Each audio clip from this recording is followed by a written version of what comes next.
Binabasa ni Cain ang libro na iniwan ng unang hari na si Yuya. Totoo ang kutob ni Cain na Japanese si Yuya.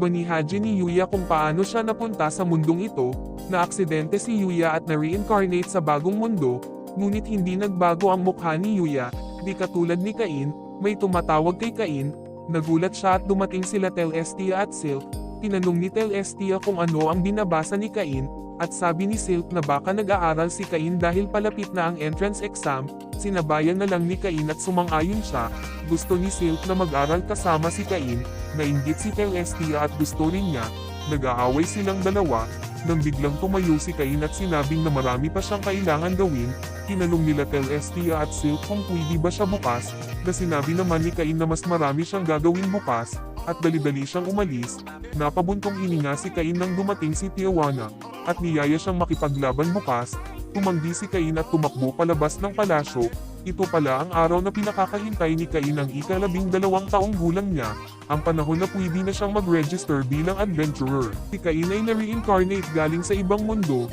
sekreto parent ito kaya sash parent tayo. Mating si Cain sa guild building ng Royal Capital, at may nakasalubong siyang adventurer, at tinanong kung ito ba ang unang beses niya sa guild.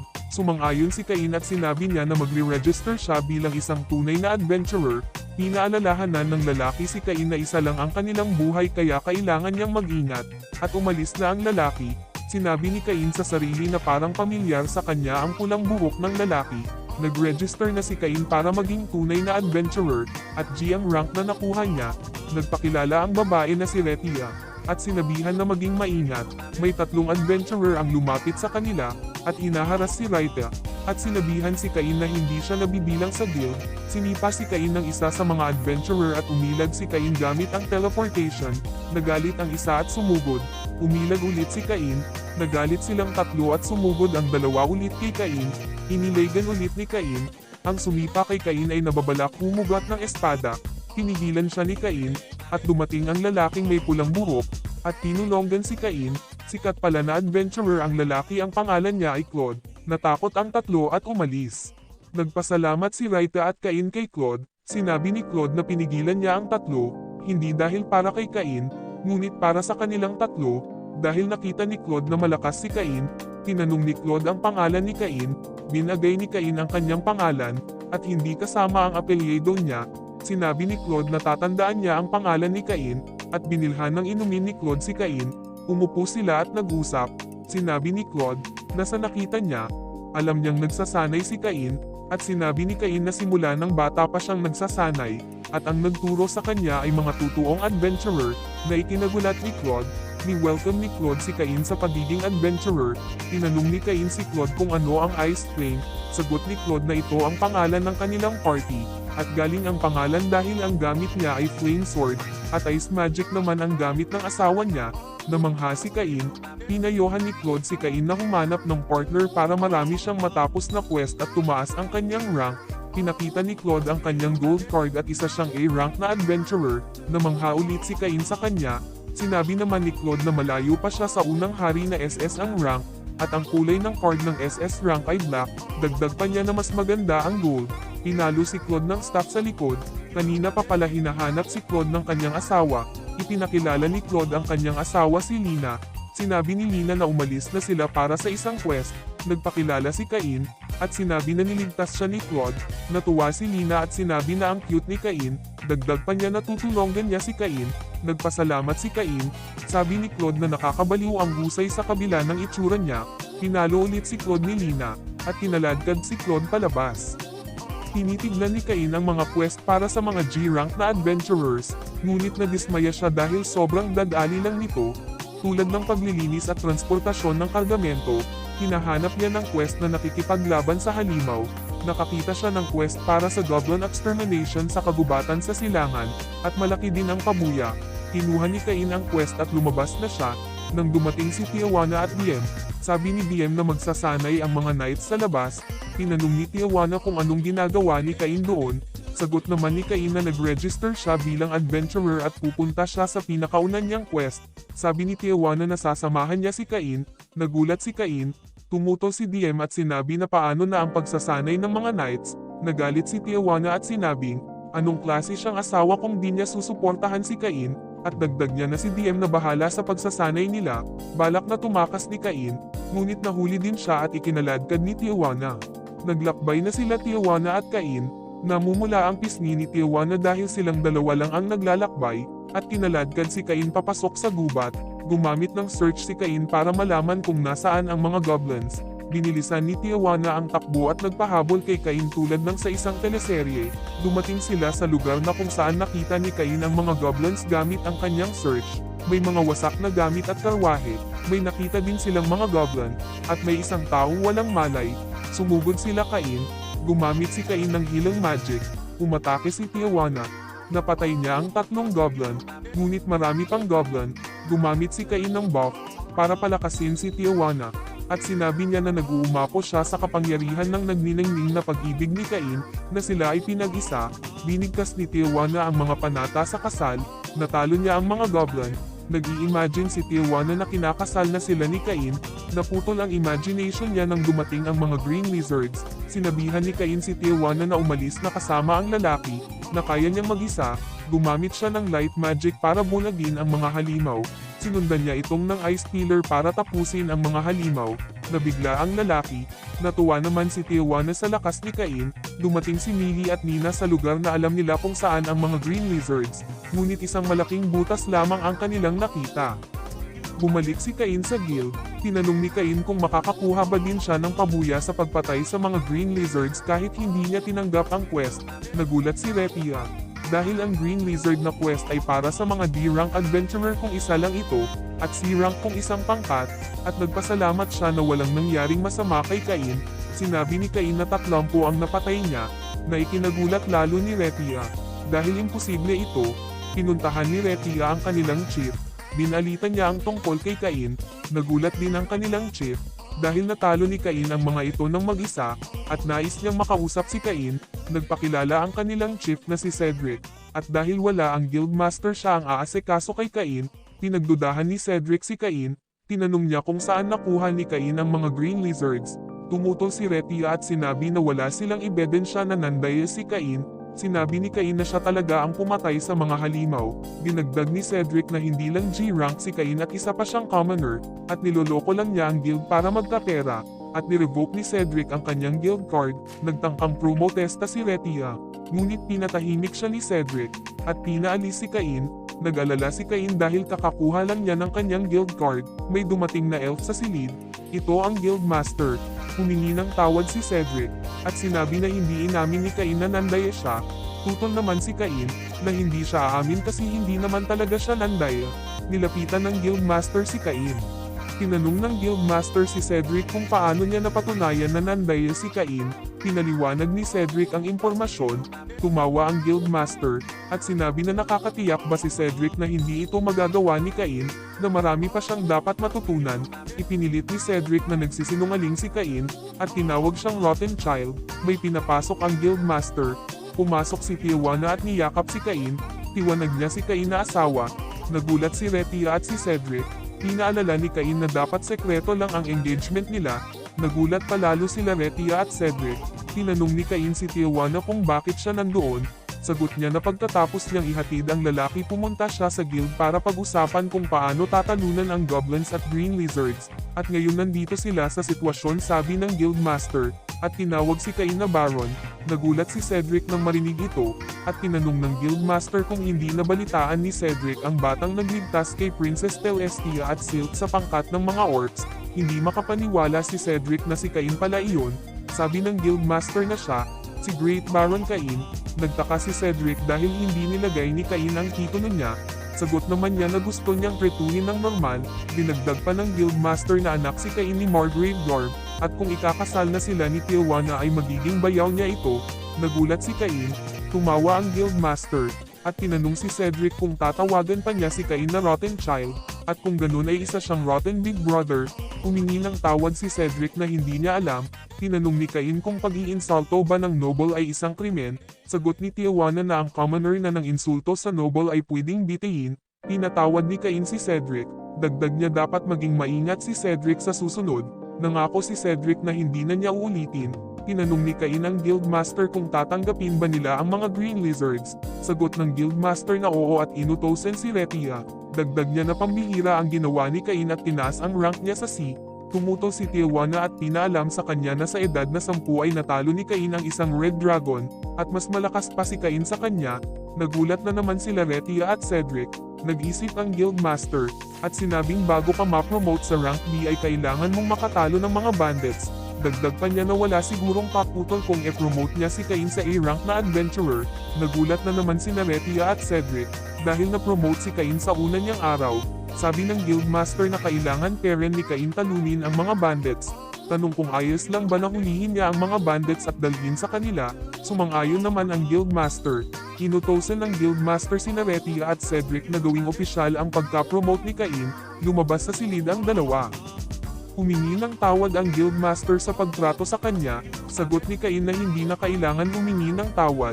Sabi ng Guildmaster na napakabait ni Cain, at noong una ay tutol siya sa engagement nila ni Tijuana. Ngunit ito ay nag-iba nang makilala niya si Cain. Dagdag niya na medyo informal si Tijuana, at bantayan niya ito. Tumutol si Tijuana at sinabing naghahanap lamang siya ng malakas na kalaban. Sabi ng Guildmaster na pinilit niya si Cain na magpakasal sa kanya. Sagot naman ni Tijuana na hindi, at gumanap sa unang magkasanib na gawain ng pag-ibig, na ito ang simbolo ng kanilang pag-ibig. Sinabi ni Cain na mali ang pagkakasabi ni Tijuana, at iba ang maiisip ng kanyang kapatid. Sagot naman ng Guildmaster na huwag mag-alala si Cain dahil kilala niya si Tijuana. Nagpasalamat si Cain, dahil maunawain na kapatid ang Guildmaster. Pinapanood pala ng mga Diyos si Cain, at sinabi ni Reno hindi nagbago si Cain, na nagdulot siya ng panibagong kabuluhan. Dagdag niya na sobra talaga ang level 10 na proteksyon na binigay nila. Sagot naman ni Zenom na ayos lang, dahil kailangan nilang maging pinakamalakas si Cain. Tinanong ni Sarnos si Zenom kung may dahilan ba kung bakit gusto niya na maging malakas si Cain. Sagot ni Zenom na dahil malapit na masira ang seal ni Aaron. Nagulat ang ibang mga Diyos. Sabi nila na kapag bumalik si Aaron ay magugulo ang mundo. Dagdag ni Zenom na 300 taon na ang nakalipas ng masil si Aaron, at hindi nila alam ang mangyayari. Sabi ni Bella na kailangan talaga nilang maging malakas si Cain, o mawawala ang kasaganaan na kanilang nakamit. Tanong ni Sarnos kung paano nila sasanayin si Cain para maging malakas. Sinabi ni Zenom na may taong nagtatago na pwedeng sanayin si Cain upang lalo pa siyang lumakas. Kinalaunan, sa isang silid, mag-aaral ng sabay sina Cain, Telestia at Silk, at gusto nila Telestia at Silk na turuan sila ni Cain, nang dumating si Tijuana, at sinabi na nag-date na sila sa gubat. Ngayon sa tabing dagat naman, nagalit sila Telestia at Silk sa narinig. Sinabi nila na kailangan niyang turuan sila ng mabuti, at pinaluhod si Cain. At dyan nagtatapos ang ating episode. Pagpapatuloy, kakagising lang ni Cain, nang biglang pumasok si Sylvia, at sinabi na hindi niya nagising ng maaga si Cain sa araw ng entrance exam sa academy. Sagot naman ni Cain na marami pa siyang oras. Bigla siyang niyakap ni Sylvia, at sinabi na kailangan na niya mag-almusal. Tumatakbo sila Cain at Sylvia at humingi ng tawad si Sylvia dahil sa kanya baka mahuli si Cain, at pagsisihan niya itong habang buhay. Umiyak si Sylvia. Sagot naman ni Cain na ayos lang, at hindi siya mahuhuli. Gumamit si Cain ng teleport papunta sa harap ng academy. Si Cain ay na-reincarnate galing sa ibang mundo, na binigyan ng overpowered na stats at magic, gaya ng teleportation. Sekreto pa rin ito kaya huwag niyong ipagkalat. Sa Royal Academy, hinahanap ni Cain ang silid kung saan siya na-assign. Nagtaka siya dahil wala ni isa sa listahan ang kakilala niya. Dumating na siya at umupo. Nag-umpisa na ang entrance exam. Natuwa si Cain pagkakita sa exam papers dahil madali lang ito gaya ng pagbasa, pagsulat, at arithmetic, na alam na niya sa dati niyang buhay. At dahil noble siya, pinag-aralan din niya ang kasaysayan ng kaharian. Natapos na si Cain, nang tinanong siya ng guro kung ayos lang bang magpahinga siya, dahil 30 minuto pa ang lumipas. Sagot naman ni Cain na natapos na niyang sagutan ang papel. Nagtaka ang guro. 2 oras na ang lumipas, at mag-uumpisa na ang ikalawang bahagi, ang Magic Ability Assessment. Nasabik si Cain, pumunta sila sa isang training ground. Sinabi ng guro na pipili sila ng target at gagamit ng kanilang pinakamalakas na magic. Tinanong ni Cain kung pwedeng bang gamitin nila ang kanilang buong lakas. Sagot naman ng guro na oo, dahil may defense magic ang academy, at nag-umpisa na ang Magic Ability Assessment. May mga batang gumamit ng fireball. Nagulat si Cain dahil ang hina ng mga ito. balak sana niyang gamitin ang Inferno skill pero mukhang delikado ito. Si Cain na ang susunod. Gumamit si Cain ng Fire Bullet gamit ng buo niyang lakas. Nagulat ang guro, at tumira si Cain. Nawasak ang target at ang pader, pati na ang gubat sa likod. Tinanong ng guro si Cain kung ano ang nangyari. Sagot naman ni Cain na gumamit siya ng Fire Bullet. Nagulat ang guro dahil walang beginner magic na ganun kalakas. Siniguro ng isang guro na walang tao sa likod ng pader, at dahil hindi na magagamit ang lugar, pinapante na sila sa swordmanship exam. Humingi ng tawad si Cain. Sa lugar kung saan ang swordmanship exam, may lalaking guro na pinakilala ang mga A-rank adventurer na pinadala ng guild. Tinawag ni Cain si Claude na kasama sa mga A-rank adventurer. Nagtaka naman si Claude kung ano ang ginagawa ni Cain doon. Sagot naman ni Cain na 12 taon na siya, at kumukuha ng entrance exam. Sabi ni Claude na gusto niyang makalaban si Cain. Tumanggi si Cain. Tinanong ng guro kung talaga bang tatanggihan niya ang imbitasyon ni Claude, ang may pinakamataas na rank na taga-suri. Pinilit ng guro na si Claude ang magsusuri sa kanya. Walang nagawa si Cain. Nagumpisa na sila. Gumamit ng boost si Cain at sumugod. Natuwa si Claude, at sinabi na magiging masaya ang laban nila. Nagulat ang ibang bata sa bilis nilang dalawa. Namangha si Claude sa lakas ni Cain, mas malakas pa sa ibang taga-suri na nandoon. Pinaalala ni Cain kay Claude na itong pagsusulit, na huwag masyadong lakasan. Lalo pang nasabit si Claude at gumamit din ng boost, mas lalo pa silang bumilis. Sabi ni Cain na walang problema dahil siya ang kalaban ni Claude, at sinabi na kung ang ibang bata ito siguro basag na ang buto nila. Pinatigil ng instructor ang laban nila. Nagalit ang guro dahil sa pinakita nila, na nalante ang ibang bata sa kinatatayuan nila. Sinabi ni Claude na masyadong nasubraan at yun lang muna sa araw na ito. Binulungan ni Claude si Cain na kukuha sila ng quest at doon sila maglalaban. Gustong tumanggi ni Cain kung maari. Tinanong siya ni Claude kung bakit ayaw niya. Lumapit sa kanila ang guro, at sinabi na tapos na ang pagsusulit. Nakita na niya ang kayang gawin ni Cain. Pinauwi si Cain, at babalik lang siya sa araw ng announcement kung sino ang mga nakapasa. Humingi ng tawad si Cain, at galit niyang tinitigan si Claude, ngunit hindi siya pinansin ni Claude. Sa mansion ni Cain, sinalubong siya ni Sylvia, at tinanong siya kung kamusta ang exam. Sagot naman niya walang naging problema. Ginawa niya lahat at makakapasa din siya. Natuwa si Sylvia at sinabi na kailangan nilang magdiwang. Sabi ni Cain na masyado pang maaga para dito. Sagot naman ni Sylvia na gusto niyang makabawi sa nagawa niya kaninang umaga. Sabi ni Cain na ayos lang ito. Nang tumunog ang tiyan niya, sinabi ni Sylvia na magluluto siya para sa 10 tao para kay Cain. Sagot naman niya na hinag niya mauubos ang ganun kadami. Kinaumagahan sa palasyo, tinanong ng hari kung anong ibig sabihin ng resulta ng exam niya. Sinagot ni Cain ang hari at ipinaliwanag ang nangyari, na gumamit lang siya ng beginner level magic at hindi intermediate o emperor level. Nagulat ang hari dahil alam niya kung paano gumamit ng emperor level na magic at tinanong si Cain. Sagot naman niya na oo, ngunit hindi niya alam kung ano ang mangyayari sa paligid niya. Dagdag niya na kung pwede bang pumunta siya sa isang lugar at gamitin ito, sabay sina Duke Eric, Magna at ang hari na sumigaw na hindi pwede. Tinanong ng hari kung saan kumuha ng exam si Cain, dahil hindi siya nakita ni Telestia at Silk. Sinabi ni Cain na ginamit niya ang south entrance ng academy, at tumungo sa silid na binigay sa kanya.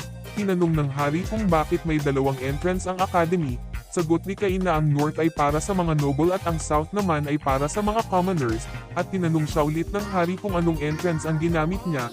Sabi niya na sa south at natahimik siya. Napabuntong hininga silang tatlo, at dagdag ng hari na mayroon ding receptionist sa north entrance ng academy, at iba din ang lugar ng mga exam.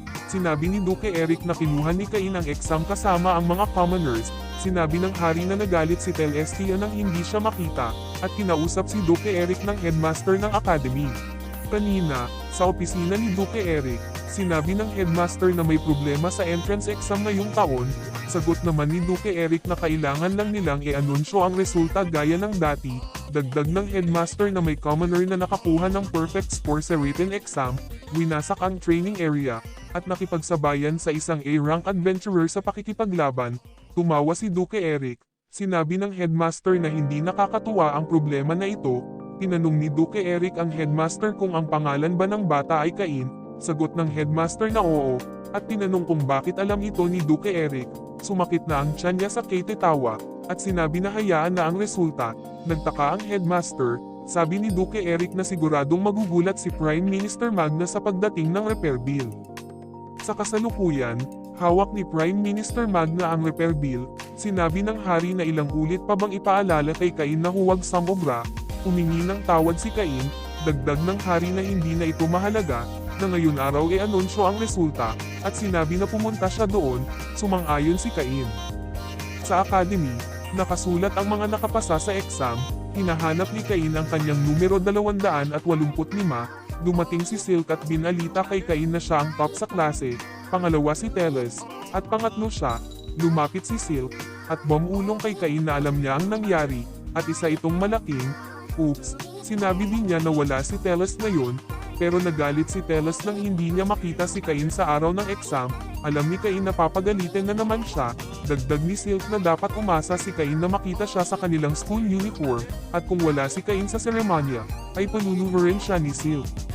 Sa isang entrance ng academy, nakita ni Cain ang kanyang kapatid na si Rain, tinawag niya si Rain, niyakap ni Rain si Cain ng mahigpit, na matagal na silang hinad nagkita, binati ni Rain si Cain sa pagpasa sa exam, at naging top sa klase, dagdag pa niya na good luck sa kanyang talumpati.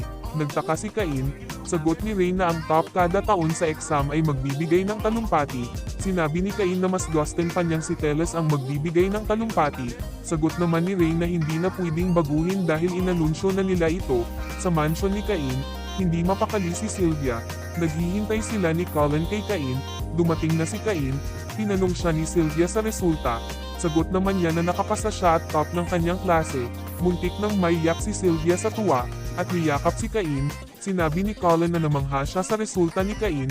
Sabi naman ni Sylvia na malaki ang tiwala niya na kaya ito ni Cain. Nagpasalamat si Cain ni Sylvia. Nasabik na sinabi ni Sylvia na magluluto siya ng marami para kay Cain, at dali-dali siyang umalis. Sagot naman ni Cain na hindi niya ito mauubos. Sabi naman ni Colin na masaya lang si Sylvia. Sa araw ng seremonya, sa academy, pumasok si Cain sa north entrance. Sa isang silid, nakita niya ang kanyang ama at ina. Dumating din sina Teles at Silk. Namangha sila Teles at Silk, dahil bagay kay Cain ang kanyang uniform. Mag-uumpisa na ang seremonya, at may mga batang nagseselos, at tinanong kung sino ang batang katabi nila Teles at Silk.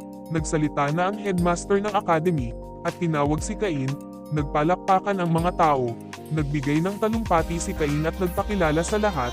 Sinabi niya kung anong nangyari noong araw ng entrance exam, at nagpasalamat sa academy sa pagpatawad sa kanya at sa pagtrato ng normal. Binigkas niya ang mga salita ng unang hari, na lahat ay binigyan ng pantay na karapatan para makapag-aral, at balak niyang maging kaibigan ang mga estudyante sa academy, na hindi inaalala ang kanilang estado ng buhay. Nagpalakpakan ang lahat. May isang batang nag-anunsyo na nandoon ang hari at gusto nilang magbigay siya ng kaunting talumpati. Nabigla sila Cain, Teles at Silk. Umakyat ang hari sa entablado. Binati niya ang lahat sa pagpasa sa academy. Alam niya na may mga batang pambihira sabay sampal sa likod ni Cain, kaya pumunta siya ng personal. Dagdag pa niya na siguradong mahihirapan ang mga guro ng academy. Sinabi ni Cain sa kanyang sarili na sekretong binabalaan siya ng hari. Tumawa sila Teles at Silk, pati na sila Duque Eric at Magna. Dagdag ng hari na ibinibigay niya ang kanyang taos-pusong pag-asa sa lahat ng estudyante sa academy. Patuloy pa rin sinasampal ng hari ang likod ni Cain. Nagpalakpakan ang mga tao. Sa loob ng silid paaralan, tinawag ni Silk si Cain. Tinanong nila kung anong nangyari. Sagot naman niya na paulit-ulit siyang pinagsabihan ng hari na mag-ingat. Tumawa sila Teles at Silk. Dumating na ang kanilang guro, at nagpakilala. Siya ay si Elka von Portley. Sinabi ni Elka na bago magsimula ang klase, kailangan nilang pumili ng course para pag-aralan. Dagdag niya na pag-isipan ang kanilang tatahakin.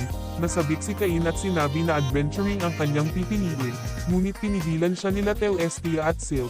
Dagdag pa ni Teles, na dahil isa na siyang baron, kailangan niyang piliin ang nobility course. Sinabi naman ni Silk na hindi siya dapat magtampo, dahil pwede niyang pagsabayin ang adventuring at nobility course.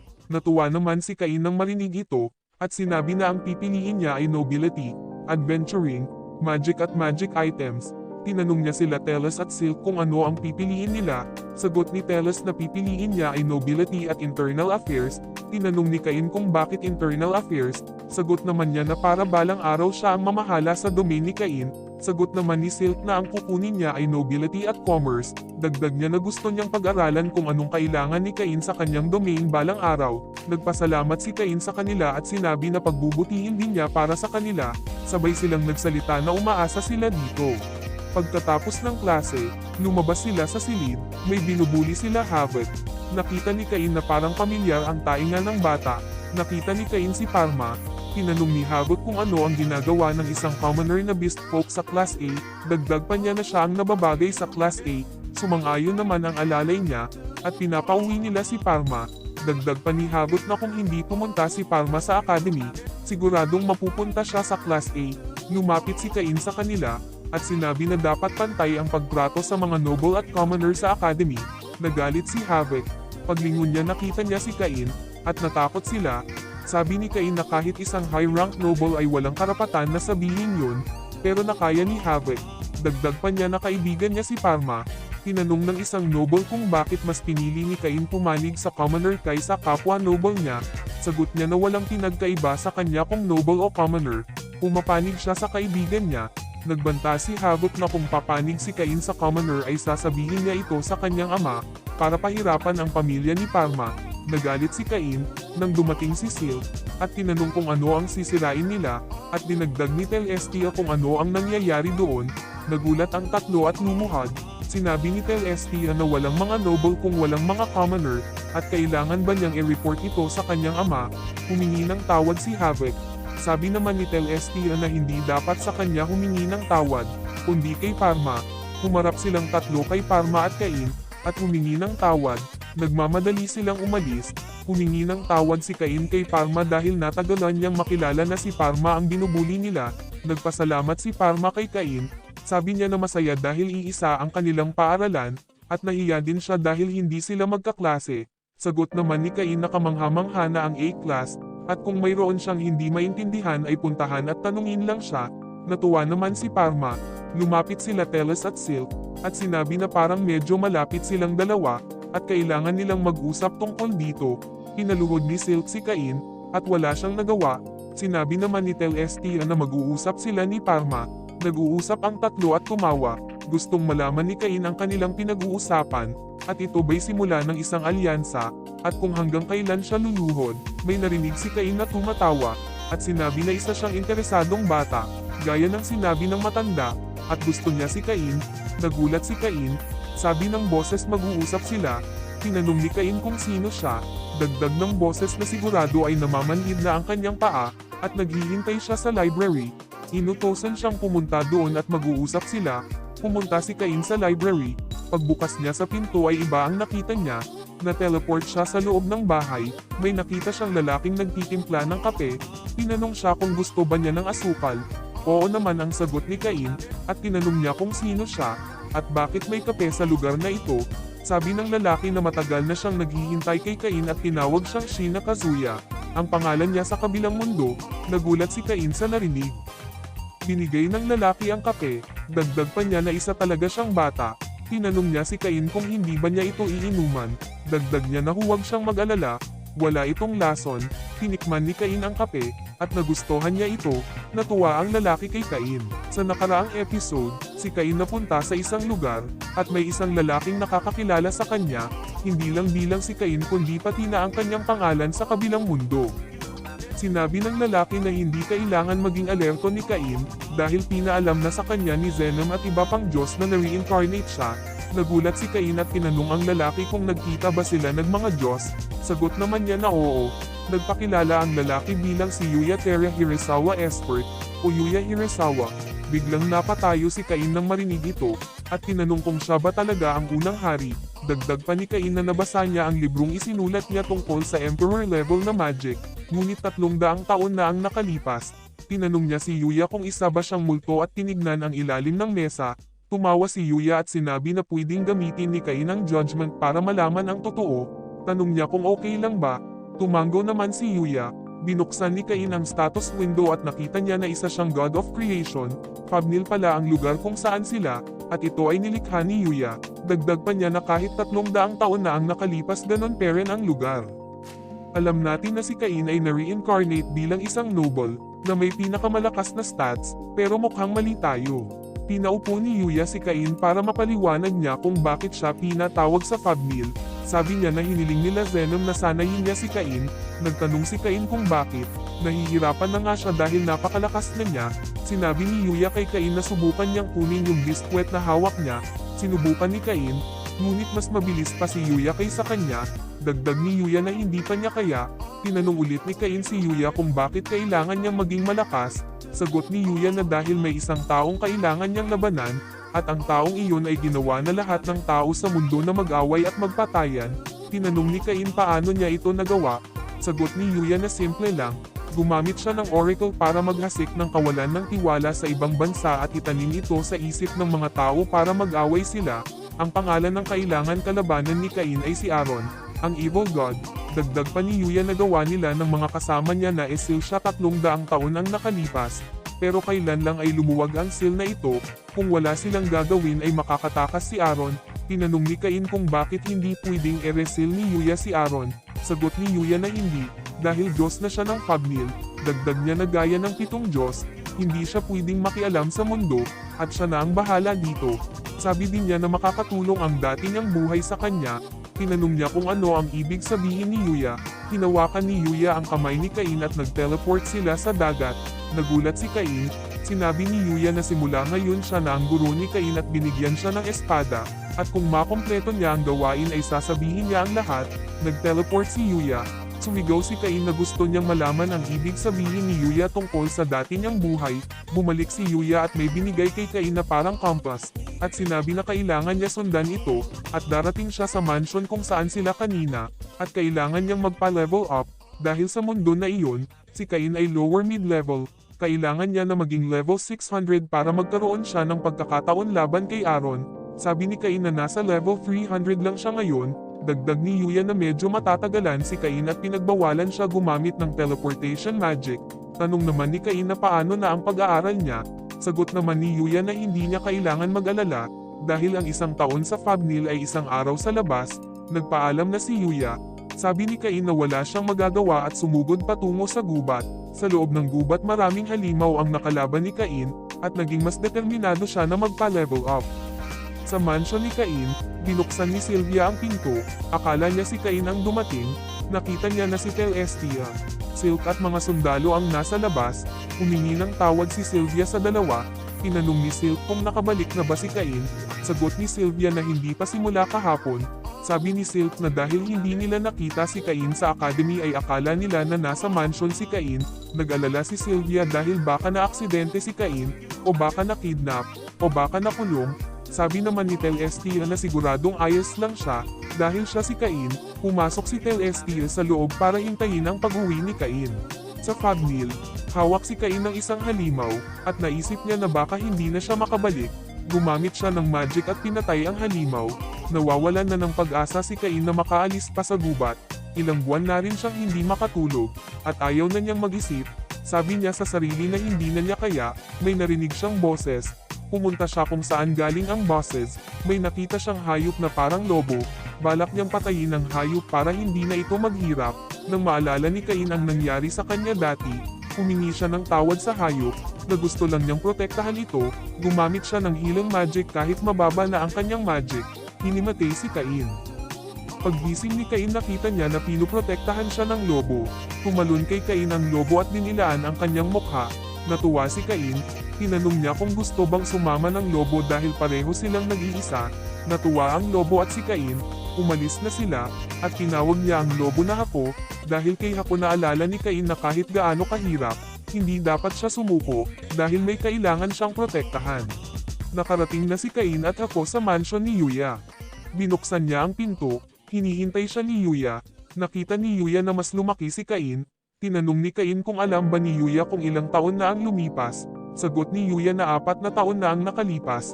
Napansin ni Yuya ang hayop na kasama ni Cain. Pinakilala ni Cain si Hako. Si Hako pala ay isang Fenrir, isang holy beast. Hinag-akalain ni Cain na ganoon pala ka-espesyal si Hako. Napansin din ni Yuya na nagtitiwala si Hako kay Cain at pwede silang gumawa ng kontrata.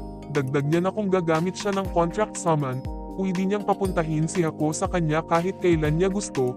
Tinanong ni Cain si Hako kung handa ba siya. Tumahol si Hako at bigla siyang nawala. Sinabi ni Yuya na pwede niyang tuwagi si Hako sa pagbigkas ng Summon Hako, dagdag pa niya na hindi pa tapos ang pagsasanay niya, at magsasanay siya sa ilalim ng isang tao.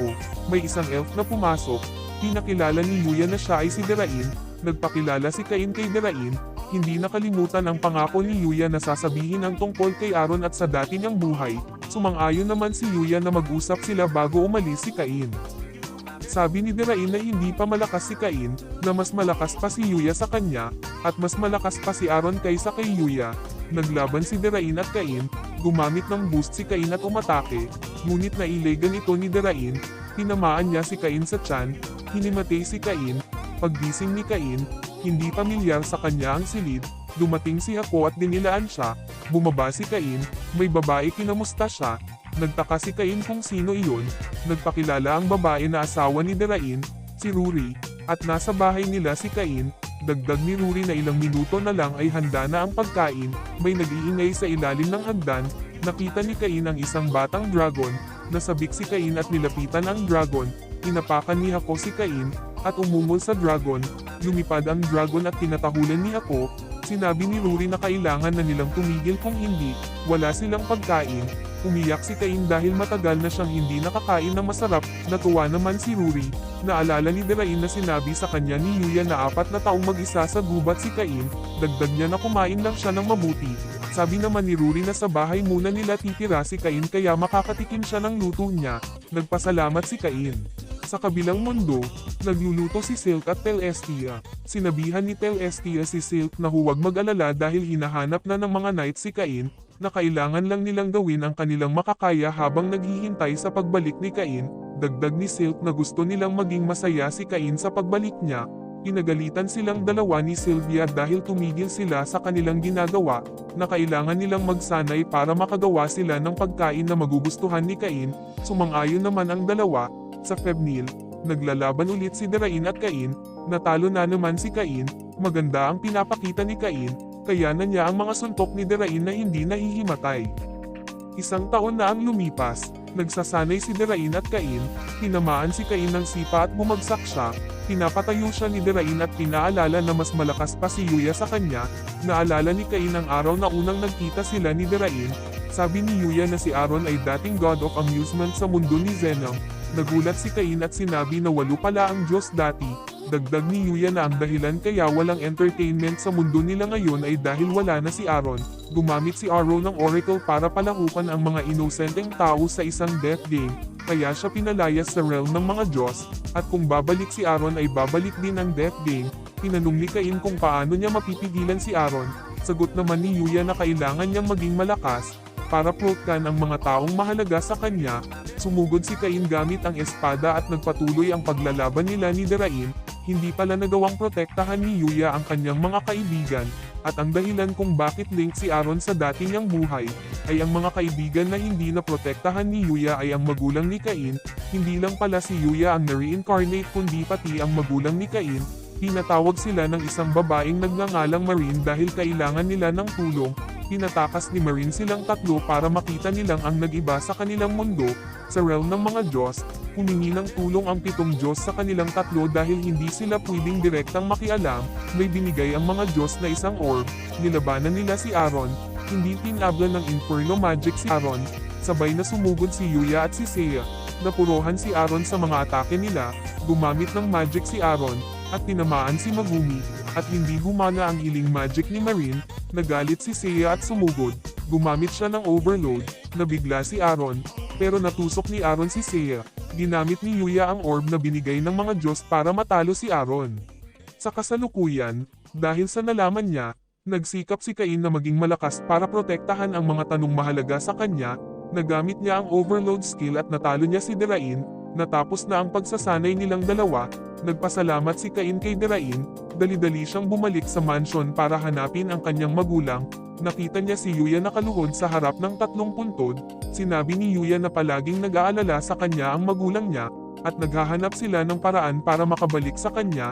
Nalaman ni Cain ang totoong nangyari sa magulang niya, at nagpasalamat. Nagpasalamat din siya kay Yuya sa pagbantay sa magulang niya. Nagpasalamat din si Yuya kay Cain, at pinakita ang biskwit. Nakuha na ito ni Cain. Sinabi ni Yuya na lumakas na si Cain, Sagot naman ni Cain na dahil ito sa kanya, at nagpasalamat ulit si Cain. Sinabi ni Yuya na wala siyang ginawa, at dahil ito sa kasipagan niya, niyaya ni Yuya si Cain na magkape. Tumanggi si Cain dahil gusto na niyang bumalik sa kabilang mundo, at nagpaalam. Pinigilan siya ni Yuya, dahil tumanda siya ng 5 taon sa Fabnil, at binalik si Cain sa pagiging bata. Pinasama din ni Yuya si Hako kay Cain. Dumating si Derain at gustong ipasama ang baby dragon sa kanya. Gumawa ng summoning contract si Cain at ang dragon na si Jin. Nagpasalamat muli si Cain sa dalawa. Sinabi ni Yuya na bisitahin din sila paminsan-minsan. Nagpaalam na si Cain.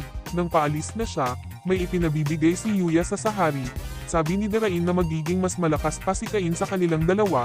Sumang-ayon naman si Yuya. At dahil may mas higit na kailangang protektahan si Cain, at siya mismo ay protektado ng maraming tao, dumating si Cain sa kanyang mansion. Umiyak si Sylvia nang makita siya. Humingi ng tawad si Cain sa kanila. Sabi naman ni Celestia na alam nilang babalik rin siya kaya nagluto sila ng cookie para sa kanya sa tulong ni Sylvia. Umiiyak si Cain habang kumakain ng cookies, at ni-welcome home nila Celestia at Silk si Cain. At dyan nagtatapos ang ating episode. Salamat sa sa pagpapatuloy. Binigay ni Cain ang sulat ni Yuya para sa hari. Nabigla ang hari at tinanong si Cain kung nakasama niya ba talaga ang unang hari. Sagot naman ni Cain na oo at lumikha ng sarili niyang mundo at siya ang God of Creation sa mundo na iyon. Hindi makapaniwala si Magna. Pinakita ni Cain ang katana ni Yuya. Nakilala nila ang katana. At naniwala sila na nakasama ni Cain si Yuya. Dagdag ng hari Abasi sa sulat. Sinanay ni Yuya si Cain. Sagot ni Cain na oo at napakahirap ng pagsasanay niya, at ibinihaji ni Cain kung ano ang nangyari sa kanyang pagsasanay. Dagdag niya na loob ng 5 taon nagsanay siya mula umaga hanggang gabi. Nabigla ang hari sa sinabi ni Cain at tinanong kung paano nangyaring 5 taon siyang nagsanay. Tumawa si Duke Eric, at sinabi na nakakatuwa parent si Cain kahit 5 taon na ang lumipas. Dagdag niya na may notice na pinadala ang Adventurers Guild. Nakalimutan pala niyang tumanggap ng quest para maka-advance siya sa A-rank. Dagdag niya na kung hindi ito gagawin ni Cain, makakansela ang kanyang registration. Nagulat sa balita si Cain. Alam natin ang sekreto ni Cain na reincarnate siya at binigyan ng overpowered na stats ng mga Diyos. Ngayon kailangan niyang gawin ang quest para hindi makansela ang kanyang registration. Sa guild building, binisita ni Cain ang guild master. Tinanong ni Cain ang guild master tungkol sa pagkakansela ng kanyang registration.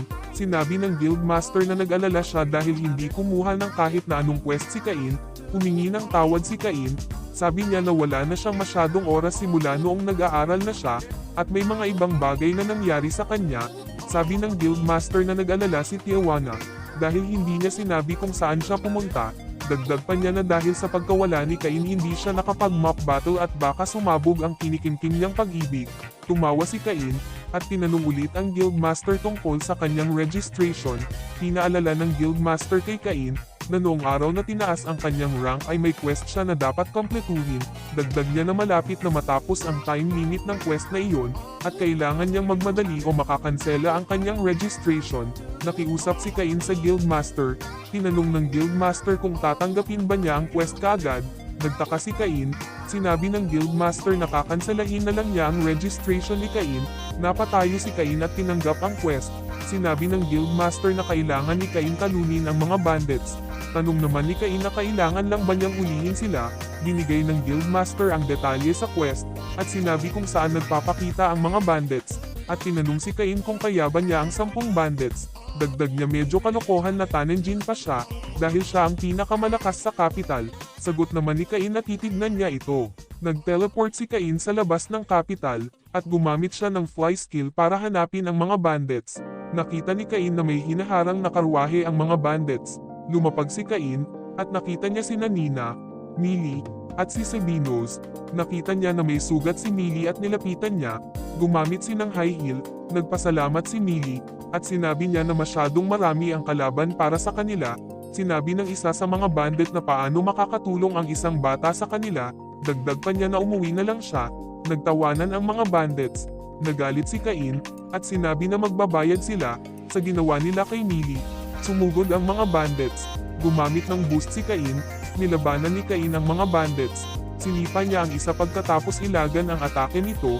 Ang isa ay pinalo ni Cain sa tiyan gamit ang katana ni Yuya. Tumalon ang isa, at gamit ang katana para harangan ang atake at pinalo niya ito. Tumilapon ang bandit. Sumugod ang mga natirang bandits. Ngunit wala silang magawa sa lakas ni Cain. Natalo niya ang mga bandits. Sabi ni Cain na mahirap magpigil ng lakas. Nagulat sina Nina at Millie. Nagpasalamat si Sabinus. Sagot naman ni Cain na walang anuman, at mabuting na lang naligtas sila. Tinanong ni Millie kung ano ang ginagawa ni Cain doon. Sagot naman niya na tumanggap siya ng subjugation quest galing sa guild.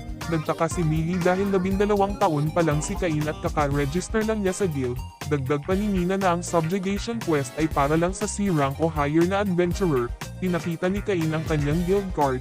Nagulat silang dalawa nang makita na A rank na si Cain, at sabi nila na nilaktawan niya ang C at B rank. Sinabi naman ni Cain na may nangyari kaya sa pilitin siyang na-promote. Sabi ni Sabinus na malaking bagay ito. Sagot naman nila ni Nina at Millie oo. Dagdag pa ni Sabino na ito ang dahilan kung bakit madaling natalo ni Cain ang mga bandit. At tanong niya kung ano ang gagawin nila sa mga bandits. Sagot ni Cain na huwag silang mag-alala dahil isa siyang A rank. Dinala ni Cain ang mga bandits sa capital at nabigla ang mga tao. Nagpasalamat si Sabinus sa kanila. Lumabas si Parma upang tignan kung sino ang nasa labas. Nakita niya ang kanyang ama, at natuwa siya nang makita si Cain.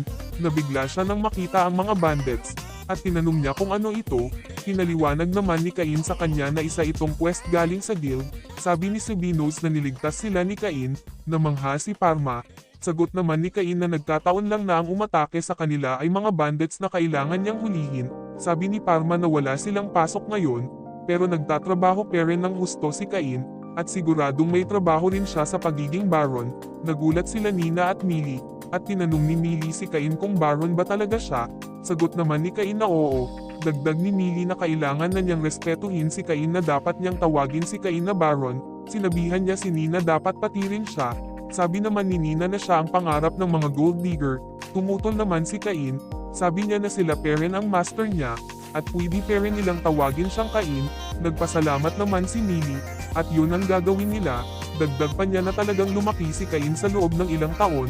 Sabi niya na matanda na siya at niyakap siya. Tumakas si Cain, at sinabi na kailangan niyang mag-report sa guild, at nagpaalam. Hinabol siya nila Nina at Millie, at sabi ni Millie na sasama sila sa kanya. Sa guild building, pinakita ni Cain ang papel at sinabi na may testimony si Sabinus sa subjugation, na may hinarang na karwahe ang mga bandits. Nagbigla si Retia dahil natapos na ni Cain ang quest, at sabi niya na ipapaalam niya ito sa guild master. Hinaharas na naman sila Nina at Millie ng mga adventurer na nakalaban ni Cain sa episode 2. Sagot ng isa na bakit hindi sila sasama sa kanila. Pipilitin sana ng isa silang dalawa, nang pinigilan sila ni Cain, at pinakiusapan ni Cain na hayaan silang dalawa, at pinapaalis na sila. Tatanungin sana ng isa kung sino siya, nang bigla nilang naalala. Natakot silang tatlo at natamba. May isang adventurer ang dumating. Sabi niya na nagtataka siya kung sino ang naglalabas ng ganitong mamamatay tao na aura. Sabi niya na ikaw pala yan Cain. Tinawag ni Cain si Claude at lumapit siya. Tumakbo paalis ang tatlong adventurer. Dagdag ni Claude na ang ibang mga adventurer ay nahihirapan sa tatlong yun. Sagot naman ni Cain na iniistorbo nila ang mga kaibigan niya. Tinanong ni Claude kung sino ang mga kaibigan niya. Sumagot si Millie na sila. Nagulat si Claude na sila Millie at Nina pala ang tinutukoy niyang mga kaibigan. Tinanong ni Cain kung paano niya nakilala silang dalawa. Sagot naman ni Claude na nakakabatang kapatid niya si Millie. Nagulat si Cain. Tinanong ni Lina kung paano nagkakilala silang tatlo. Sagot naman ni Millie na sila ang instructor ni Cain noong 5 taong gulang pa lang siya. Sabi naman ni Claude na kaya pala tinawag ni Cain na master silang dalawa, at alala niya na nabanggit pala ito ni Millie sa liham na pinadala niya. Dagdag niya na pambihirang pagkakataon ito. Gusto sana niyang mag-celebrate, ngunit pinigilan siya ni Lina. Sabi ni Lina na lahat na lang gagawin ni Claude na dahilan para uminom. Sagot naman ni Claude na isa itong masayang okasyon. Nag-inuman sila. Tinanong ni Claude kung bakit magkasama silang tatlo. Pinaliwanag ni Millie ang nangyari. Dagdag naman ni Nina na A-rank na si Cain. Nagulat si Claude sa narinig, at sinabi na bakit ang bilis na promote si Cain. Ilang araw pa lang siyang nag-register. Sabi ni Claude na hindi dapat siya nabigla dahil sa lakas ni Cain. Dagdag niya na sa lahat ng estudyante siya lang ang nakipagsabayan sa kanya. Nagulat dito si Millie, dahil naging A-rank si Claude na hindi gumagamit ng magic. Sabi naman ni Nina na hindi normal na anak ng isang Margrave si Cain, na isa na siyang baron. Sinabi naman niya na siya ang pangarap ng mga gold digger. Nagulat si Lina at Claude, Humingi ng tawad si Claude kay Cain, at nakiusap na huwag siyang kasuhan ng pag-insulto ng Noble. Sagot ni Cain na hindi niya ito gagawin. Tinanong ni Millie kung paano naging malakas si Cain. Nabigla si Cain, dahil hindi niya pwedeng sabihin na sinanay siya ng mga Diyos.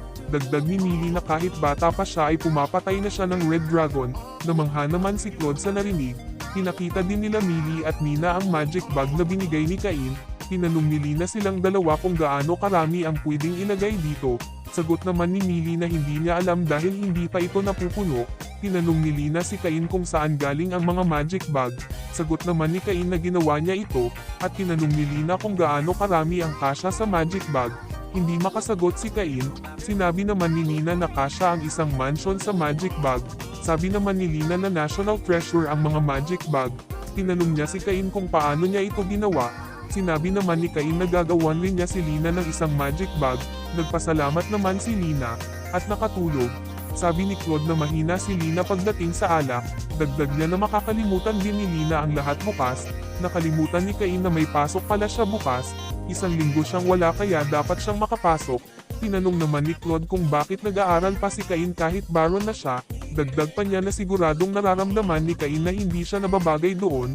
Sagot naman ni Cain na oo pero kailangan niyang mag-aral dahil marami pa siyang hindi alam. Tumayo si Nina at sinabi na mabait na bata si Cain, at yayakapin niya si Cain. Tumakbo si Cain palabas. Sinabi ni Claude na mukhang nahihirapan si Cain. Dumating si Retia na parang may hinahanap. Tinanong ni Mil si Retia kung anong meron. Sagot naman niya na ang magiging instructor sana ng isang adventuring class ay na-injured sa isang quest, at naghahanap sila ng papalit. Naging interesado si Claude, at humingi ng detalye kay Retia. Kinabukasan sa academy, nasa magic class si Cain. Sinabi ni Elka na tatamaan nila ang target gamit ang kanilang mga magic, at sasabihan sila kung ano ang mali nila pagkatapos nilang lahat. Nasabik si Cain, dahil gusto niyang ipakita ang resulta ng pagsasanay niya.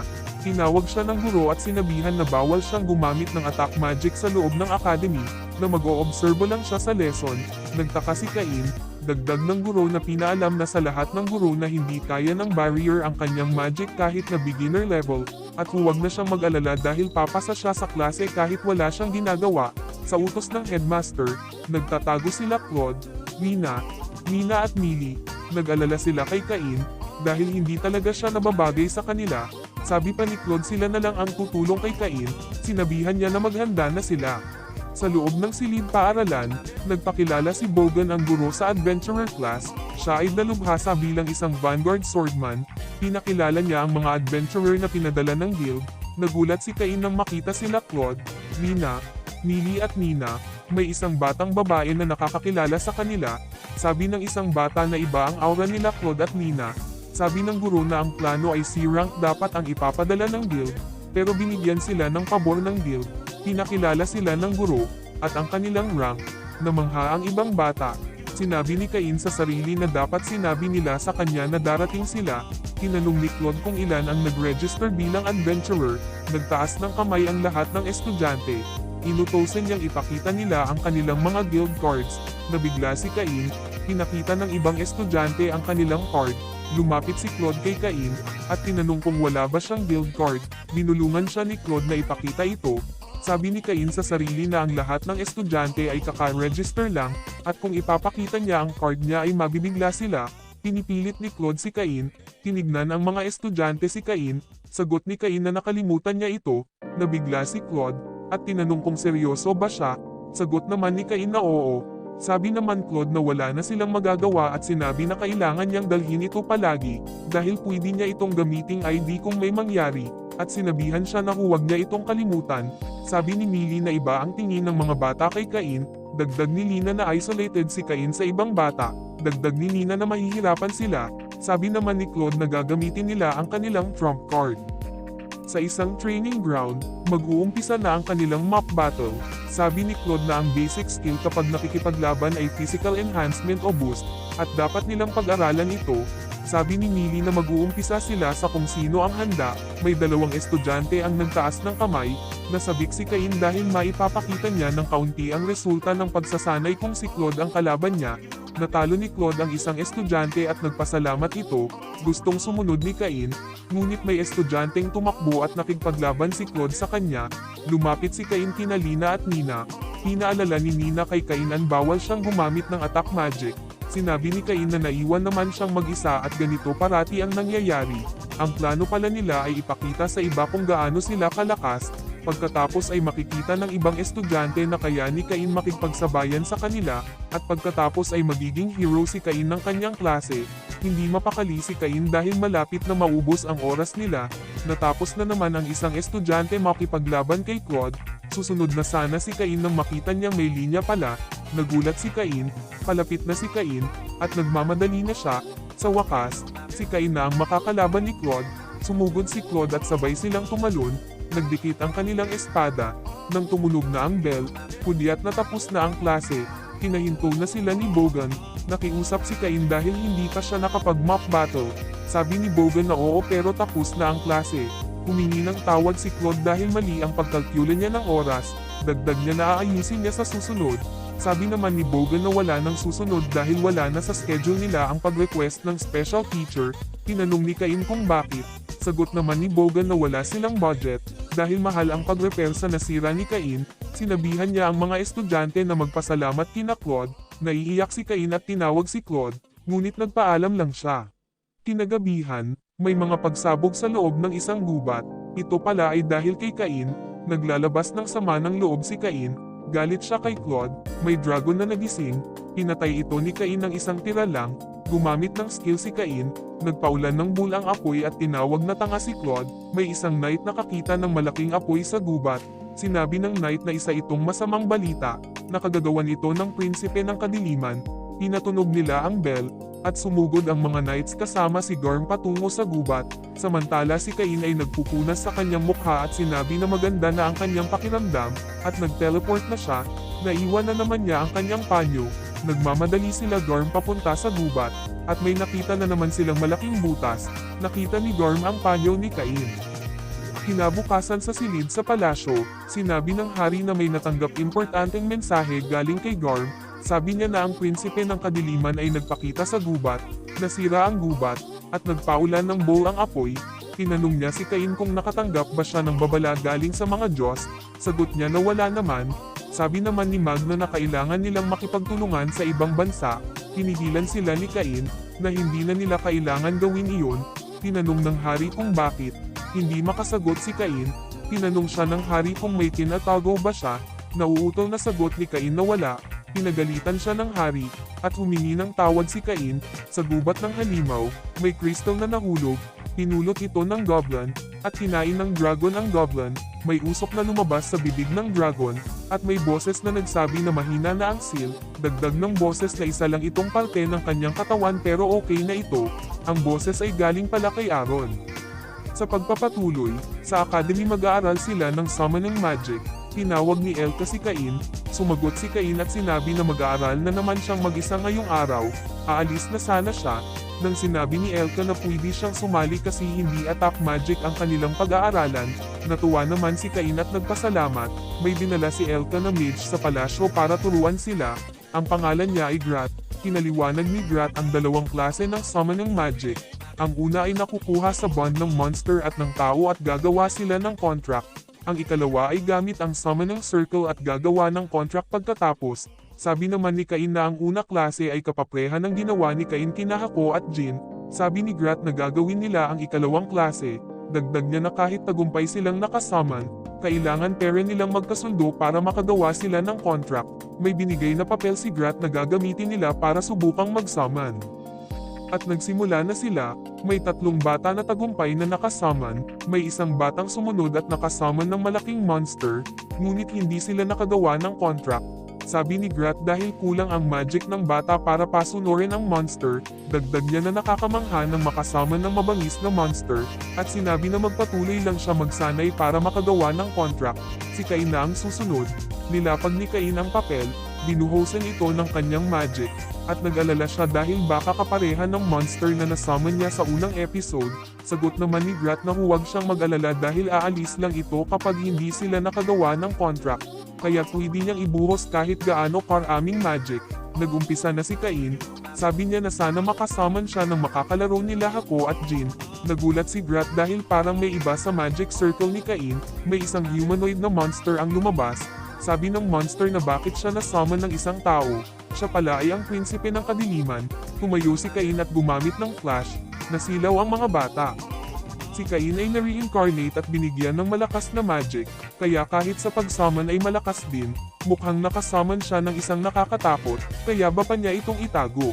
Sa training ground, nagdududa si Cain dahil prinsipe ng kadiliman ang nasummon niya, baka kasamahan siya ni Aaron, may ginamit ang monster at lumapit kay Cain, naghanda si Cain at ginamit ang kanyang espada, biglang lumuhad ang monster at humingi ng tawad dahil naging masungit siya, dagdag niya na magiging slave siya ni Cain, nabigla si Cain, dagdag ng monster na papayag siya gumawa ng contract kay Cain, na kung gustuhin ni Cain na pabagsakin ang isang bansa ay gagamitin niya ang buong puwersa ng Demon Clan. Sabi naman ni Cain na hindi niya ito gagawin, nagpakilala ang monster, siya ay si Seth, gumawa ng contract sila Cain at Seth, at sinabi ni Cain na tawagin na lang siyang Cain ni Seth, na kompleto na ang contract at nawala si Seth. Tinawag ni Grat si Cain, at tinanong kung may lalaki bang tinawag ang sarili niya na prinsipe ng kadiliman. Sagot ni Cain na oo, pero hindi siya nakagawa ng contract. Sa palasyo, sinabihan ni Grat ang hari tungkol sa nangyari sa academy. Tinanong ng hari si Cain kung ano ang nasummon niya. Humingi ng tawad si Cain at sinabi na ang nasummon niya ay isang demon. Pinilit ng hari na magsabi ng totoo si Cain. Sagot ni Cain na prinsipe ng kadiliman. Nagbigla ang hari, si Duke Eric at si Magna.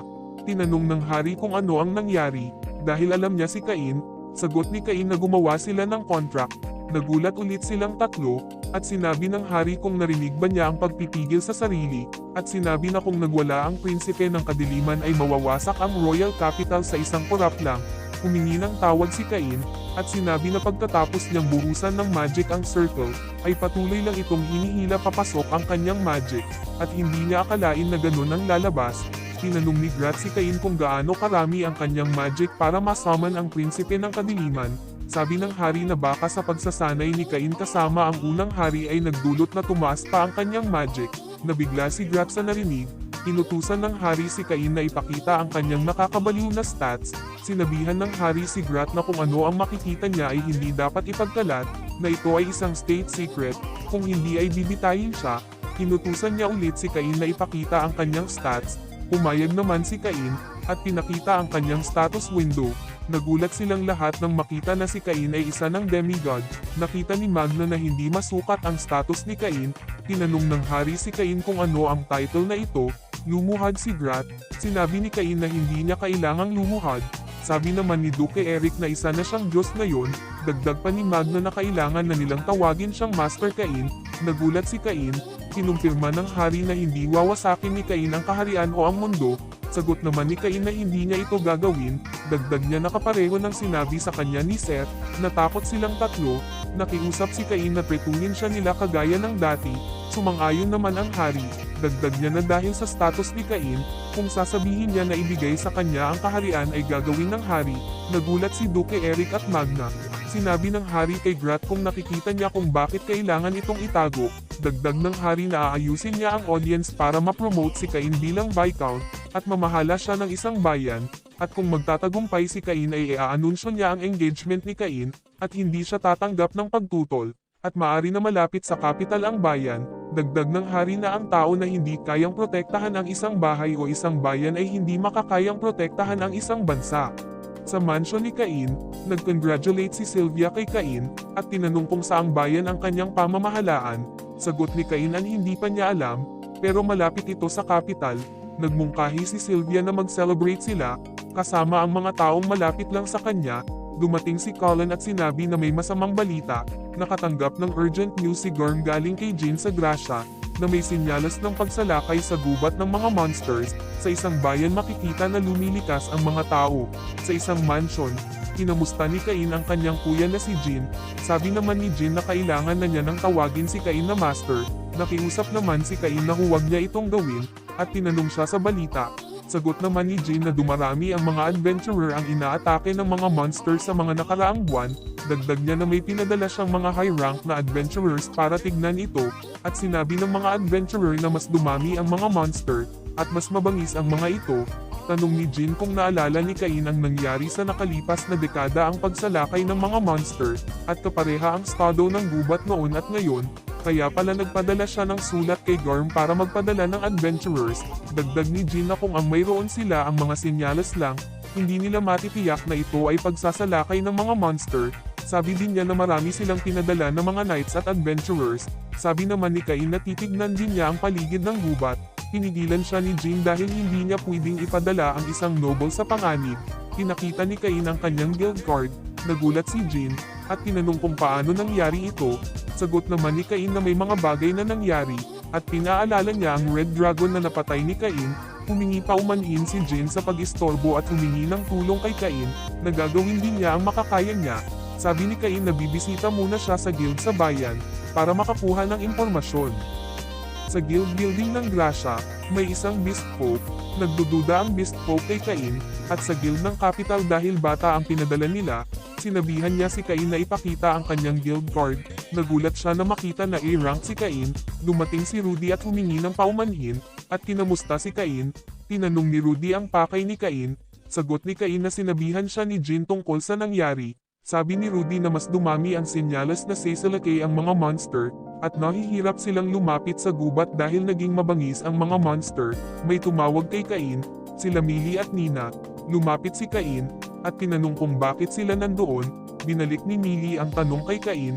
Sagot naman ni Cain na dito siya lumaki, at ang administrator ay kapatid niya at pinadala siya dito. Tinanong ulit ni Cain silang dalawa.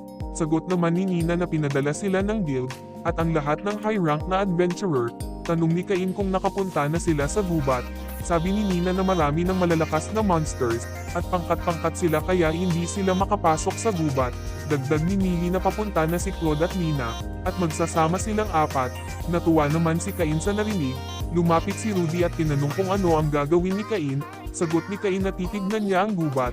Sabi naman ni Nina na hindi siya pwedeng pumunta na mag-isa. Dagdag ni Millie na bakit hindi na lang niya hintayin sina Claude at sumabay sa kanila. Sabi ni Cain na gusto niyang malaman ang sitwasyon sa madaling panahon. Sabi ni Rudy na kapag may mangyari kay Cain ay lilikha ito ng problema at magiging responsibilidad ito ng kanilang guild. Sabi naman ni Cain na malakas siya. Sabi nila Millie at Nina na alam nila. Dagdag ni Rudy na mas mabuti kung may kasama siya. Sagot ni Cain na meron siyang kasama, ngunit hindi ito tao. Sa gubat, tinawag ni Cain si Hako at Jin. Sabay na tumalon silang dalawa kay Cain, ngunit hindi parang sila magkasundo. Sabi ni Cain sa dalawa na ipaalam sa kanya kung may naramdaman sila. Gumamit ng search si Cain, tumatakbo si Cain, at nararamdaman niya na parang may nagmamasid sa kanya. May mga monster siyang nakasalubong at napatay, ngunit hindi ito ang nagmamasid sa kanya. Sabi ni Cain na mayroon talagang kakaiba. Tinawag niya si Seth para suriin ito para sa kanya. Sumigaw si Seth at nagtanong kung sino ang tumawag sa kanya. Nang nakita niya si Cain, bigla siyang lumuhad. Pinaliwanag ni Cain at sinabi na kung pwede niya itong suriin. Sagot ni Seth na mayroong isang nilalang na may napakalaking presensya, at ito ang dahilan. Nagtaka si Cain. Dagdag ni Seth na maraming monster ang nagbabalak pumunta kung saan ang nilalang na ito. Dagdag niya na marami din ang demon sa gubat, at hindi ito normal. Sabi niya na mga high level ang mga monster. Sabi ni Cain na kapag ang mga monsters na ito ay makaabot sa Gracia, magiging malaking problema ito. Sinabihan niya si Seth na alamin pa ang mga detalye. Sagot naman ni Seth na may kasamahan siyang bihasa sa pag-iimbestiga. Humingi siya ng pahintulot na tawagin ito. Sumang-ayon naman si Cain. Tinawag ni Seth si Dalmatia. May matandang lalaki na lumabas. Nagulat siya nang makita si Cain, at tinanong kung sino siya. Sagot naman ni Seth na siya ang kakontract niya. Tanong ni Dalmatia kung siya ang pinili ng Diyos. Sagot naman ni Seth na siya ang Diyos na lulupig sa mundong ito. Lumuhad si Dalmatia. Tinawag ni Cain si Seth na Dwarf. Dagdag niya na hindi siya Diyos at hindi niya gagawin ang mga sinabi ni Seth, at inutusan niya si Seth na imbestigahan na ang gubat. Si Dalmatia pala ay dating miyembro ng 4 Heavenly Kings. Sabi naman ni Dalmatia na nagretiro na siya, pero hindi hamina ang kanyang skills. Sabi ni Cain na mabuti naman, at inutusan si Dalmatia na imbestigahan ang gubat. Sabi ni Dalmatia na ayon sa gusto mo, Chosen One. Sinigaw ni Cain ang kanyang pangalan. May butas sa lupa. Tinanong ni Cain kung ano iyon. Sabi naman ni Dalmatia na yun ang ability niya. Tinignan ni Cain at nagulat siya. Dagdag ni Dalmatia kung gusto bang makita ni Cain. Sagot naman ni Cain na huwag niyang palabasin ang mga ito. May mga maliliit na parang insekto ang nagkalat sa gubat. May mga red dragon na lumabas. At pinatay ni Cain ang isa. Nagulat si Dalmatia sa nakita at natuwa naman si Seth. Naubos ni Cain ang mga red dragon. Tinanong ni Dalmatia kung yun ba ang kapangyarihan ng pinili ng Diyos. Tumango si Seth. Bumalik si Cain bitbit ang mga monster. Sanabihan ni Cain si Seth na siya muna ang bahala dito. Babalik muna siya sa bayan para ipaalam sa kanila ang sitwasyon. Nagpaalam si Cain at gumamit ng teleport. Gulat na gulat si Dalmatia. Sabi niya na hindi man lang nila naianggat ang kanilang mga espada. Sa Guild ng Gracia, tanong ni Millie kung ano ang dala ni Cain. Sabi naman ni Nina na marami dito ay mga monster na di pa niya nakikita. Hindi naman makapaniwala si Rudy. At sabi niya na ang mga ito ay A at S rank. Dumating si Claude at Nina. Tinanong ni Lina kung saan galing ang mga ito. Sagot naman ni Cain na galing ito sa gubat ng mga monster. Nagulat si Claude. Sumang-ayon naman si Millie. Sabi ni Cain na may mas malakas pa sa pusod ng gubat, na kailangan nilang higpitin ang pagbabantay sa gubat ng monster. Sabi ni Dalmatia na may nilalang na ayaw silang palapitin, at tinatakot sila. Sabi naman ni Seth na may nangangahas na takutin siya, at tinanong si Dalmatia kung kinakalawang na ba siya. Sagot naman ni Dalmatia na oo, dahil matagal na siyang hindi nakikipaglaban. Sabi naman ni Seth na ito ay therapy para bumalik ang kanyang kondisyon, at papasok sila. Pumayag naman si Dalmatia at sinabi na isa itong nakakapagod na therapy. Naramdaman ni Aaron na may paparating at hindi ito alagad ng mga Diyos. Sa isang parte ng gubat, nagbigla sila Seth sa nakita. Napakaraming monster. Inutosan ni Aaron ang mga monster na umatake. Sumugod ang mga monster. Nagmamadali sila Seth para ipaalam kay Cain. May naramdaman si Cain. Tanong naman ni Claude kung ano ito. Tumakbo si Cain palabas. Tumunog ang bell. Dumating si Seth. Tinanong ni Claude kung sino siya. Sabi naman ni Cain na kilala niya si Seth. Dinalita ni Seth na sumasalakay na ang mga halimaw. Nabigla silang lahat. Inutosan ni Cain si Rudy na ipaalam ito sa kanyang kapatid, at sina Claude at Lina para tiponin ang mga adventurers upang pigilan na makapasok ang mga halimaw, at siya ay pupunta sa gubat ng mga monsters. Sabi ni Rudy na mapanganib ito.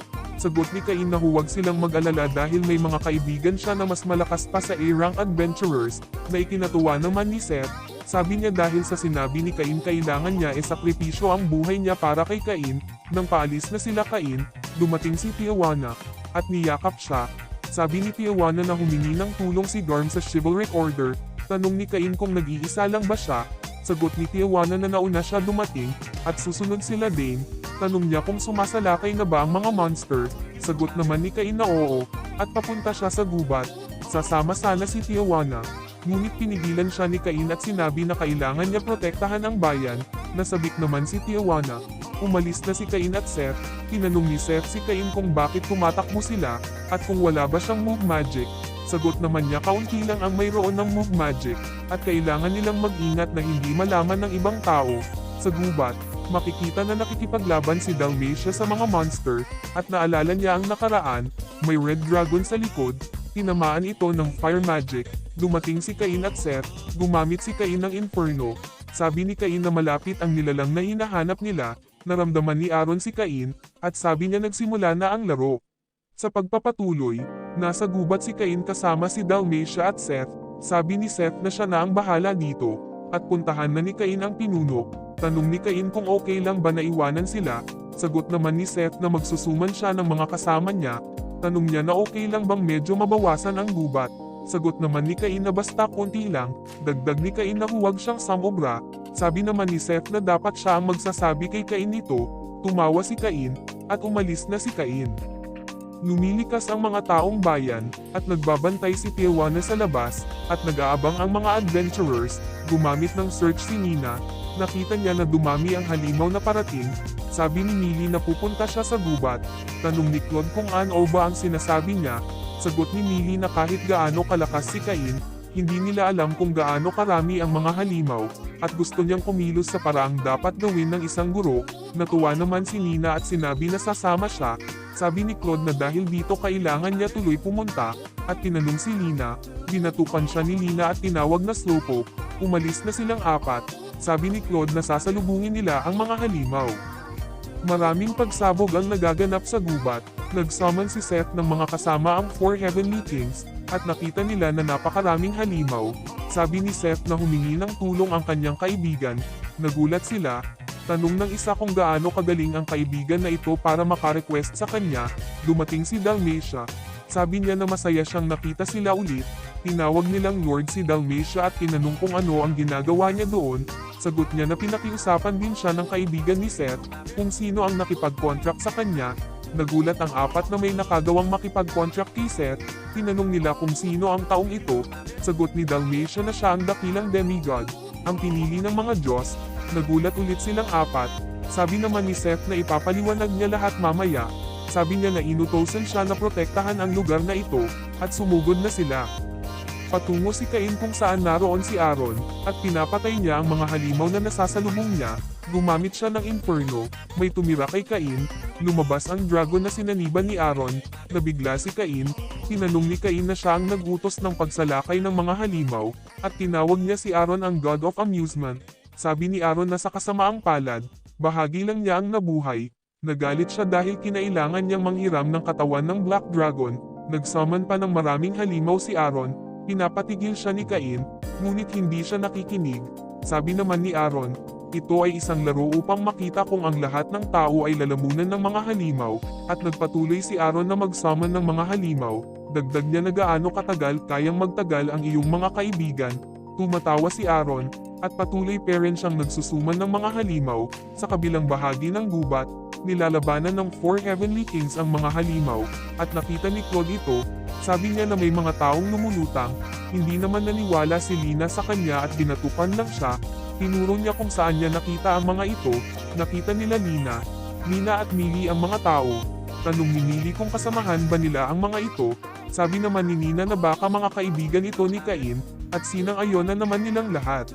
Sabi ng isa sa kasamahan ni Seth na napakarami ng halimaw. Sabi naman ni Seth na kailangan nilang patayin ang mga halimaw na kaya nila, at ang mga tao na ang bahala sa iba. Gumamit ng search si Nina. Nakita niyang maraming halimaw ang papalapit. Sabi ni Nina na uumpisahan na nila ang incantation ng magic, at sumugod sila Claude at Millie. Nilabanan nila ang mga halimaw. Sa lugar kung nasaan si Cain, nagagalit si Aaron, dahil nakikita niya ang mga mata ni Cain na katulad ng mga mata ng nagsil sa kanya. Sabi ni Cain na yun ay ang kanyang mga magulang. Sabi ni Aaron na hihintayin sana niyang magdusa si Cain, ngunit ng iba ang isip niya at kailangan ng mamatay ni Cain. Tumira si Aaron, umilag si Cain at tinamaan ang mga halimaw at namatay ang mga ito. Tumira ulit si Aaron, at umilag na naman si Cain, at gumamit siya ng inferno. Tinamaan naman si Aaron, ngunit hindi napuruhan si Aaron. Sabi ni Aaron na kahit bahagi lang niya ang nabuhay hindi pa rin siya tatablan ng ganong magic. Sabi naman ni Cain na kailangan niya ng malakas pa na magic, ngunit hindi siya binigyan ng pagkakataon ni Aaron. Sa kabilang bahagi, gumamit ng air cutter si Nina, at si Lina ay gumamit ng ice blizzard. Nilalabanan nilang apat ang mga halimaw. Tanong ni Millie kung hanggang kailan ito magpapatuloy. Sagot naman ni Claude na hindi niya alam, pero pagkatapos nito ay siguradong makakainom sila ng napakasarap na alak. Pinalo ni Lina si Claude, at sabi niya na papayagan niya si Claude sa pagkakataong ito. Hindi na sila makapaghintay na makainuman si Cain. Sa bahagi ni Cain, hinahabol ni Aaron si Cain. Tanong ni Aaron kung hanggang kailan kayang panatilihin iyon ni Cain. Tinawag ni Cain si Hako at Jin. Umatake silang dalawa, at natambo si Aaron. Umatake si Aaron, at umilag sila Hako at Jin. Ginamit ni Aaron ang buntot ng dragon at tinamaan silang dalawa. Gumamit si Aaron ng fireball. Sa gubat, nilalabanan pa rin nila ang mga halimaw. Tanong ulit ni Millie kung hanggang kailan ito magpapatuloy. Sabi ni Nina wala na siyang magic at hindi na siya makagalaw. Tinawag ni Lina si Claude. Sabi ni Millie na umatras na sila. Nahihirapan na silang apat. Nang dumating si Tijuana para tulungan sila, nagpasalamat si Tijuana dahil hinarang nila ang mga halimaw. Sabi ni Tijuana maayos na ang defenses ng bayan, kaya puprotektahan na naman niya ang frontline. Sabi naman ni Claude na sasamahan niya si Tijuana. Sa bahagi ni Cain, tinamaan sila Hako at Jin. Sinabihan ni Aaron sila na huwag maging maangas, at tumira ulit. Hinarang ni Cain ang tira ni Aaron. Sabi ni Aaron na nakakainis ang ginagawa nila. Sagot naman ni Cain na kailangan mong protektahan ang mga taong mahal mo at malapit sa iyo. Pinatahimik ni Aaron si Cain, at tinawag siya na aso ng mga Diyos. Sabi naman ni Cain na walang kinalaman ang mga Diyos dito, gustong lang niyang makita ang lahat ng taong malapit sa kanya na nakangiti. Gumamit si Cain ng overload, naalala ni Aaron ang liwanag, kapareho ng liwanag noong nasil siya. Sumigaw si Cain ng Saint Sanctuary at tumira. Sinalubong ni Aaron ng fire breath ang skill ni Cain, sabay silang sumigaw, at may malaking liwanag ang makikita sa gubat. Nabigla silang lahat. Sabi ni Cain na puprotektahan niya ang mga ngiti ng mga tao, at humingi siya ng lakas sa kanyang magulang. Kinagat ni Apo at Jin ang paa ni Cain. Tanong ni Cain kung ano ito, at medyo busy pa siya. Dumating si Seth at Dalmatia. Sabi pa ni Seth na kakilakilabot, na sinang-ayonan naman ni Dalmatia. Daggan niya na pumunta sila para makita kung ano ang nangyari, at tinanong ni Seth si Cain kung kailangan ba talagang ganito, at makikita na nawasak ang gubat at may butas sa bundok sa malayo. Sabi ni Dalmatia na kailangan malaman ni Cain kung ano ang dapat pwede at hindi pwede niyang gawin. Sagot naman ni Cain na ang Black Dragon. Sabay nilang tinawag si Cain, at tinanong ni Dalmatia kung saan siya nakakita ng Black Dragon. Hindi makasagot si Cain. Tanong ni Cain kung napigilan ba nila ang pagsalakay ng mga halimaw. Tumanggaw silang dalawa, makikita na bumalik ang mga halimaw patungo sa gubat, at naligtas ang bayan at ang mga tao. Natuwa silang lahat, tumatakbo si Cain, at tinawag siya ni Claude, at sinalubong nila si Cain ng yakap. Sabi ni Cain sa sarili na naprotektahan niya ang kanilang mga ngiti, at sa mundong ito ay kaya niyang protektahan silang lahat. Sa malayo nakangiti si Seth, at sabi ni Dalmatia na kahanga-hanga ang pinili at ipinadala ng mga Diyos. Sumang-ayon naman si Seth at umalis silang dalawa. Sa palasyo, tinanong ng hari kung ano ang liwanag na nakita nila sa kalangitan. Dagdag pa ng hari na makikita ito hanggang sa kapital. Pinaliwanag ni Cain ang nangyari. Tumatawa si Duke Eric, at sabi ni Magna na ang iba ay napagkamalan itong senyales na bumaba ang mga Diyos. Humingi ng tawad si Cain at sabi niya na hindi kaya ng intermediate magic, kaya gumamit siya ng emperor level magic. Nagulat ang hari at si Magna, at patuloy pa rin sa pagtawa si Duke Eric. Pinagalitan si Cain ng hari at sinabi na ilang ulit ba niyang ipaalala kay Cain na huwag gumamit ng sobrang lakas na magic. Humingi ulit ng tawad si Cain. Tinanong din ng hari si Cain kung sino ang lalaking gumagamit ng magic habang nakalutang na nakita sa gubat. Sagot ni Cain na ang prinsipe ng kadiliman. Humingi siya ng tulong sa prinsipe ng kadiliman. Nagulat ulit ang hari at si Magna. Sabi ng hari na pagod na siya, at papakasalan naman ni Cain si Telestia. At tinanong si Magna kung pwede ba niyang ibigay na kay Cain ang trono. Sabay na sumagot si Duke Eric at Magna na hindi pwede. Sabi ng hari na dapat may ibigay siya kay Cain. Nilungkahi naman ni Magna na bigyan siya ng domain. Pumayag ang hari at sinabi na bilang gantimpala at para sa kinabukasan ni Telestia ay bibigyan siya ng domain.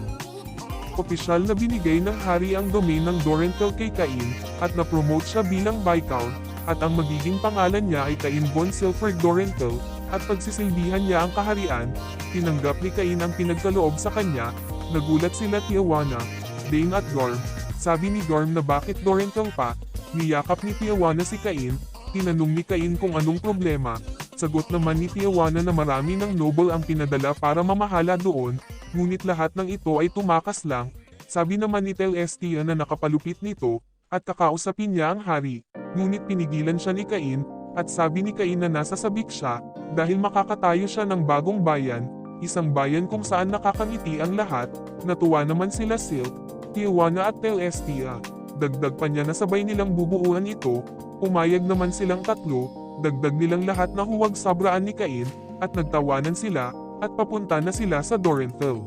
Sa Dorentel, nagulat ang isang knight nang makita na A-rank si Cain, at ni-welcome siya. Sa palasyo, tinanong ng hari kung ano ang nangyari kay Cain. Sagot naman ng isang knight na pagdating ni Cain sa Dorentel ay sinalakay siya ng guild at sinabi na ito ay welcome party. Ngunit natalo ni Cain ang mga adventurers doon gamit ang fireball, at nasira ng gusto ang arena. Nagulat ang hari at si Magna. Tumawa naman si Duke Eric. Dagdag pa ng knight na sa isang bar sa Dorentel, may sinipa na beast folk ang mga adventurer dahil matagal niyang dinala ang kanilang alak. Nagalit si Cain at sinipa palabas ang dalawang adventurers. Nakita ito ng isang knight doon at inaresto si Cain. Nagulat lalo ang hari at si Magna, at patuloy pa rin sa pagtawa si Duke Eric.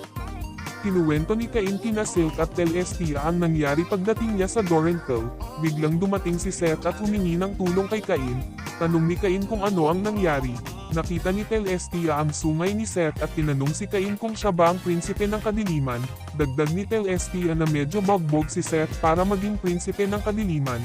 Umiiyak si Seth at sinabi na pinalayas siya ng kanyang asawa dahil nalaman nito ang pagtataksil ni Seth. Sabi naman ni Cain na kaya siya lumapit sa kanya. Dumating ang asawa ni Seth, Lefon ang pangalan ng asawa ni Seth. Tanong ni Lefon kung hindi ba niya alam ang problemang naidudulot sa pinaggagawa niya. Nagpakilala si Lefon von Dolstein sa kanila. Humingi siya ng tawad sa ginawa ni Seth. Namangha naman sila Telestia at Silk sa kanya. Nagpakilala naman si Cain. Tinanong ni Lefon si Cain kung ano ang tingin niya kay Seth bilang isang lalaki. Sagot naman ni Cain na ito ay hindi mapapatawad. Nabigla si Seth. Sabi ni Cain na syempre naman, dagdag niya na paano naiisip ni Seth ang ibang babae, kung may maganda na siyang asawa. Natuwa naman si Lefon sa narinig. Sabi naman ni Seth na napaka-sweet ni Lefon bago niya ito pakasalan, at binalaan niya si Cain na nagbabago ang mga babae pagkatapos ng kasal. Nagalit si Lefon. Sabi naman ni Silk na hindi dapat ganun magsalita si Seth pagkatapos ng ginawa niya. Dagdag pa ni Telestia na sigurong maraming matatamis na salita ang sinabi niya kay Lefon bago sila ikasal, at sabay nilang sinabi na mali ang ginawa ni Seth. Sabi ni Cain sa sarili na bakit ganun ang nararamdaman niya na hindi naman siya nagkasala. Natuwa naman si Lefon dahil sinabi nilang dalawa ang gusto niyang sabihin. Binalala ni Lefon si Cain na kapag pinaiyak niya sila Silk at Telestia ay alam na niya ang mangyayari. Sumagot naman si Cain ng yes ma'am. Inaya ni Lefon na umuwi na sila ni Seth. Natuwa naman si Seth. Dagdag pa ni Lefon minsan lang ito, at dahil nakitingin sila, nagpaalam na silang dalawa. Sa palasyo, dagdag pa ng night na sumugod si Cain sa simbahan at nirereklamo na humihingi sila ng labis sa ikapu. Nagulat ang hari.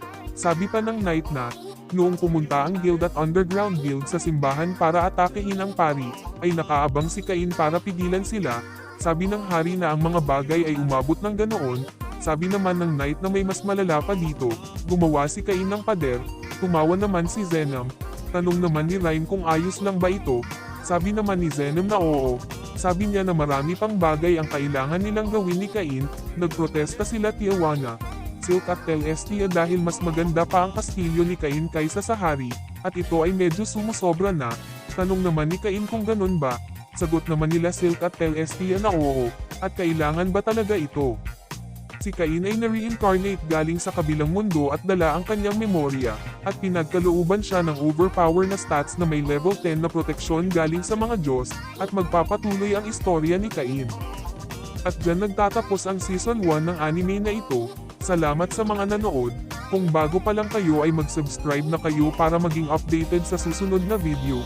Hanggang sa susunod na anime mga boss, ingat!